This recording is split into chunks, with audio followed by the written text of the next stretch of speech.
Ang chika sa akin, yes, friend, ikaw daw ay pinagpalit. Ako, napakasakit. Ang mas masakit pa ay kapag pinagpalit ka sa pangit.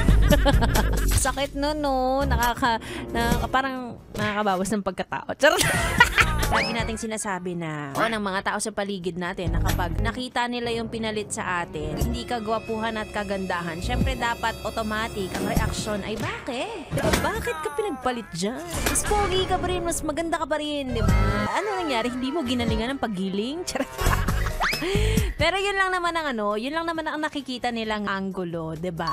Laging physical lang at hindi nila alam ang kwento. Kaya wag kayo nangingialam ng relasyon ng iba, tigil-tigilan niyo 'yan, ha? Hindi niyo alam ang rason. Kapag nagagusto ang pangit sa maganda or kaya ang maganda sa pangit, sasabihin niyo ginayuma. Kung pinagpalit naman sa pogi o maganda, hindi niya ginalingan sa relasyon nila.